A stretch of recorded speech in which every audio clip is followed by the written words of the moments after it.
So my dear students, very good morning. Today I would like to tell you about narration, and narration is the most important topic for the board examination. So my dear friends, without wasting any time, let's start the video.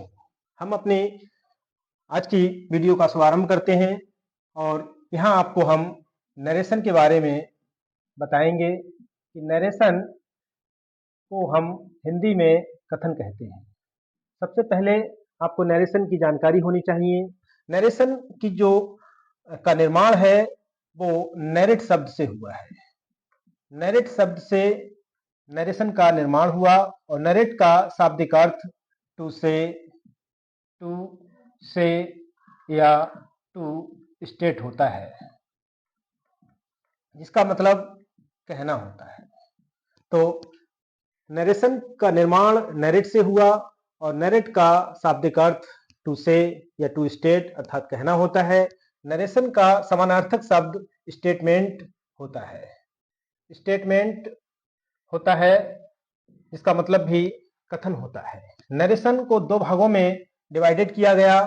Number एक direct speech, direct speech के रूप में हम इसे जानते हैं, और number दो पे हम इसे इनडायरेक्ट स्पीच के रूप में जानते हैं। Indirect speech. तो बच्चों, नरेशन दो प्रकार की होती है, डायरेक्ट स्पीच और इनडायरेक्ट स्पीच। इसको हम प्रत्यक्ष कथन कहते हैं डायरेक्ट स्पीच को, और इनडायरेक्ट स्पीच को हम अप्रत्यक्ष कथन कहते हैं। अप्रत्यक्ष कथन कहते हैं। मेरे प्यारे बच्चों, जब कोई ऑडियंस किसी स्पीकर के स्टेटमेंट को स्पीकर के शब्दों या भाषा में एक्सप्रेस करता है तो उसे हम डायरेक्ट स्पीच कहते हैं। और इस स्पीच में स्पीकर के स्टेटमेंट को इन्वर्टेड कॉमा के भीतर लिखा जाता है। और इनडायरेक्ट स्पीच में जब कोई ऑडियंस किसी स्पीकर के स्टेटमेंट को अपने शब्दों या भाषा में एक्सप्रेस करता है तो उसे हम इनडायरेक्ट स्पीच कहते हैं। और इनडायरेक्ट स्पीच में इन्वर्टेड कॉमा को हटा दिया जाता है, जैसा कि मैं आपको एक एग्जाम्पल के माध्यम से बताने की कोशिश करूंगा।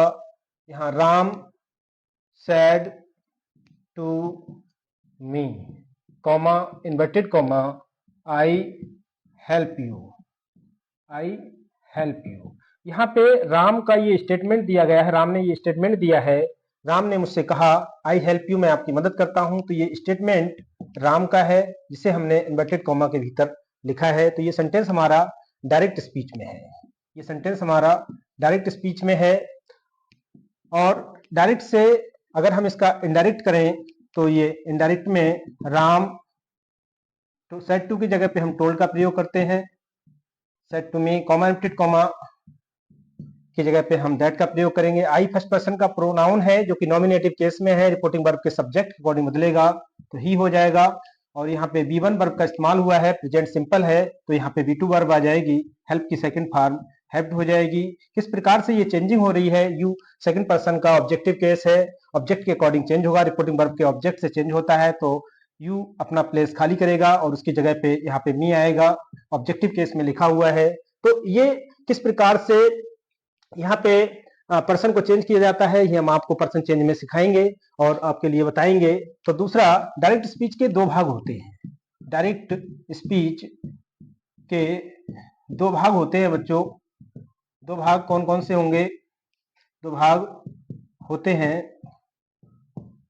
जैसे यहाँ पे लिखा है, हमने इसी वाले क्वेश्चन को बता देते हैं आपको। Ram said to me, Ram said to me I help you, I help you. तो यहाँ पे ये जो क्वेश्चन है, ये जो कॉमा लगा हुआ है इस क्वेश्चन में, इस क्वेश्चन में जो कॉमा से पहले का जो भाग है इसको हम लोग रिपोर्टिंग स्पीच कहते हैं।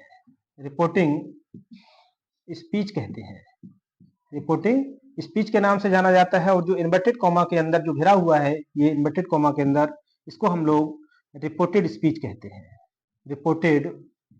रिपोर्टेड स्पीच के नाम से इसे जाना जाता है। और यहाँ पे जो वर्ब होती है इसको हम लोग रिपोर्टिंग वर्ब कहते हैं, और जो सब्जेक्ट होता है इसको the subject of reporting verb कहलाता है, और जो ऑब्जेक्ट होता है the object of reporting verb कहलाता है। तो इसमें 3 भाग हो सकते हैं, ज्यादा से ज्यादा 3 भाग और कम से कम 2 भाग हो सकते हैं। तो ये जो सब्जेक्ट है, सबसे पहला भाग होगा द सब्जेक्ट ऑफ रिपोर्टिंग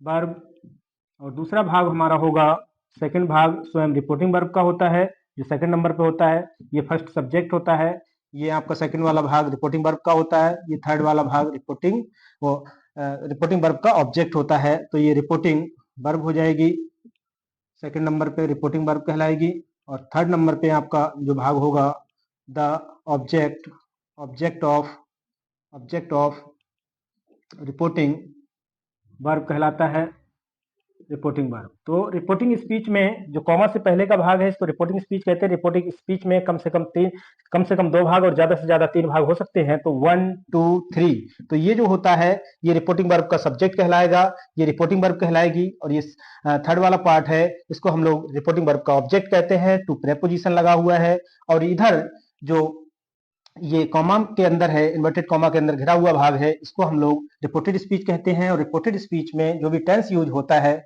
उसकी वर्ब को हम the verb of reported speech कहते हैं। The verb of reported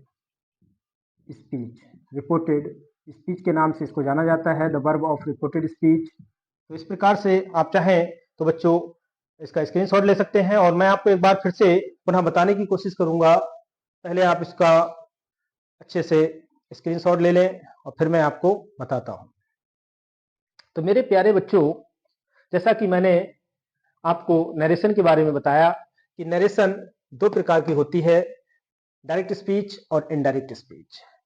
direct speech में जब कोई ऑडियंस किसी स्पीकर के स्टेटमेंट को स्पीकर के शब्दों या भाषा में एक्सप्रेस करता है तो उसे हम लोग डायरेक्ट स्पीच कहते हैं। और जब कोई ऑडियंस किसी स्पीकर के स्टेटमेंट को अपने शब्दों या भाषा में एक्सप्रेस करता है तो उसे हम इनडायरेक्ट स्पीच कहते हैं। यहाँ हमने एक एग्जाम्पल के माध्यम से समझा था कि राम सेड टू मी, राम ने मुझसे कहा, आई हेल्प यू, मैं आप की सहायता करता हूं, मैं आपकी मदद करता हूं। तो राम का स्टेटमेंट हमने लिखा इन्वर्टेड कॉमा के भीतर, तो ये डायरेक्ट स्पीच में लिखा गया था। और डायरेक्ट स्पीच में क्या होता है, इन्वर्टेड कॉमा को हटा दिया जाता है। राम टोल्ड मी दैट, और आई हमारा फर्स्ट पर्सन का प्रोनाउन था, नॉमिनेटिव केस में था। राम के रिपोर्टिंग वर्ब के सब्जेक्ट के अकॉर्डिंग चेंज हुआ, क्योंकि फर्स्ट पर्सन के प्रोनाउन रिपोर्टिंग वर्ब के सब्जेक्ट से चेंज होंगे, और सेकंड पर्सन के प्रोनाउन रिपोर्टिंग वर्ब के ऑब्जेक्ट से चेंज होंगे, और थर्ड पर्सन में कोई चेंजिंग नहीं होती है। तो जैसा